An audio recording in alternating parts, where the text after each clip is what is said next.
I will be analysing the poem from an essay on criticism by Alexander Pope. So first, for some background information, it was written during the European Enlightenment, so in the 18th century. During this time period, science made leaps and bounds, pushing our knowledge immensely. The endless science that Pope refers to in the poem, therefore, could be indicating that he intends to convey a message not only towards critics of literature, but he is also defending other progress and innovation that was occurring in the world during the time. So the deeper meaning. The poet intends to convey a message to critics, advising them against rash judgment and that they should persevere with poets, even if they make mistakes and break the rules from time to time. Those governed by rules are also limited by them. The poet refers to the Pierian spring in the first few lines of the poem, which is the river of knowledge in Greek mythology.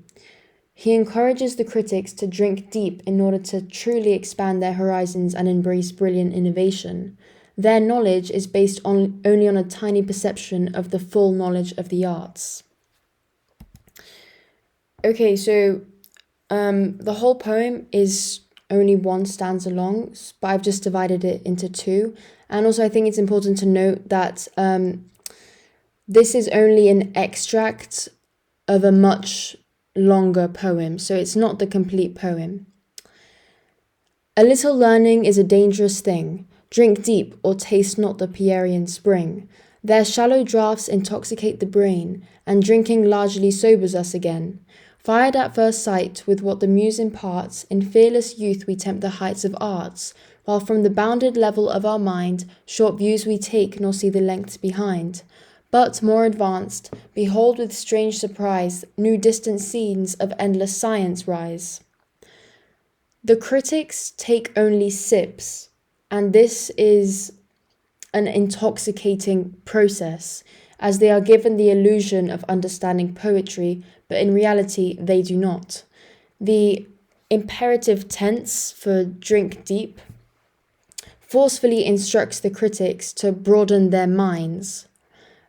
Then we also have the alliteration of the D sound, which emphasizes Pope's instruction.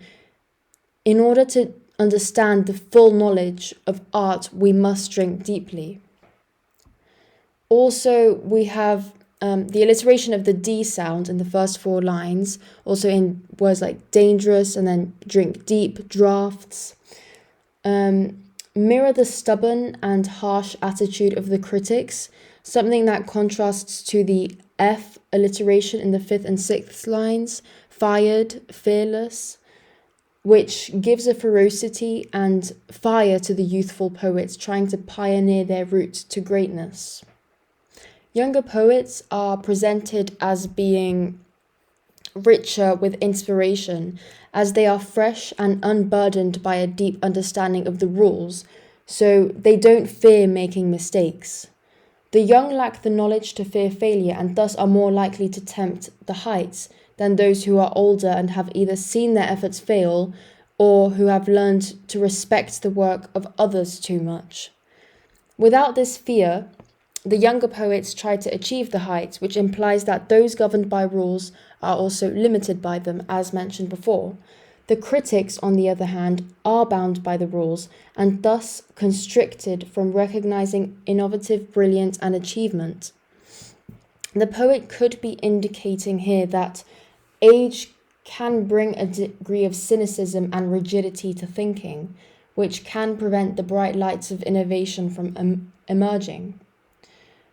The use of the adjective dangerous in the first line adds fuel to this idea, as it implies that the critics act as stifling agents against the fearless youth of innovative young poets.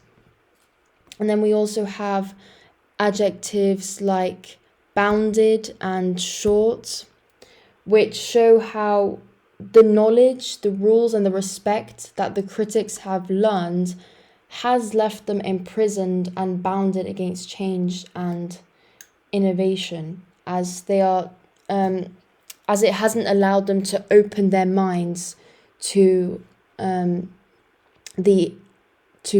the true literature and the mountain ranges of the Alps, which is an analogy for poetry and for literature.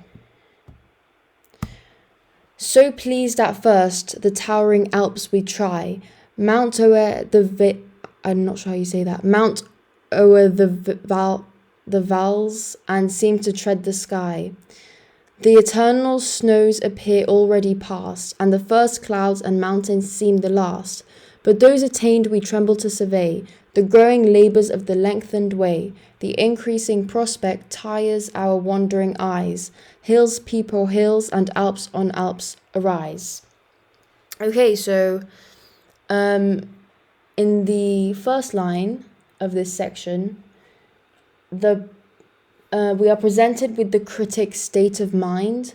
They seem to be content and comfortable in their understanding of poetry, which is represented in the first mountain of the Alps that they climbed. This mirrors the critic's sense of having reached the pinnacle point of poetic understanding, while failing to recognize that poetic understanding, much like a mountain range, has many peaks. They forget that there are many mountains to conquer, and in our focus on appreciating the brilliance of the past, we fail to focus on the challenges and the opportunities ahead for new achievement. Pope doesn't intend to point fingers at the critics, which is why he uses the inclusive pronoun we when he says the towering Alps we try. So he presents the process of us sticking to what we know and what we are comfortable with as being a fault in human nature and not as a fault that only the critics possess. And then we have the use of verbs like seem and appear, which emphasizes the idea of critics having a narrow view of literature and its endless peaks. They believe that there is nothing more they can do to increase their knowledge, so it seems as though they know everything and that they have reached the last mountains and have tread the sky. But however, Pope is telling them that they are misinformed and that they need to open their eyes and stop falling for the illusion caused by only drinking a small sip of the Pierian spring and climbing only one of the Alps' many, many mountains. And then we have the phrase tremble to survey, which shows how critics see their knowledge as being divine and untouchable. So they are afraid to look at things any other way, which is why they tremble to do such a thing, as this will take them out of their comfort zone. This thought of increasing their poetic appreciation is a thought that tires their wandering eyes. However, Pope reminds the critics that hills people hills and Alps on Alps arise. He starts with hills to warn the critics that although a poet may not start off with great work that will go down in history, they need to be given time to gradually improve in order to develop and achieve new heights. We should not crush them with our rules and our boundaries before these poets have had a chance to conquer the Alps. The double repetition used in this line acts as a way of implying, of showing the endlessness of opportunity and poetic development. So throughout the poem, Pope uses heroic couplets, which present the subject matter in a serious and steady tone, while at the same time adhering to the classical laws of poetry in order to gain the attention of the critics it addresses, before basically telling them that he and other poets shouldn't necessarily have to do this. Okay, so now I have some topic areas that I would use if this poem were to come up in the exam. So the first topic area, we are presented with the ignorance of the critics through the reference to the Pierian spring. For the second topic area, I'd focus on how Pope makes a reference to younger poets who are unafraid of reaching new heights and reaching for the stars, as they have not yet been burdened by the rules set by harsh critics.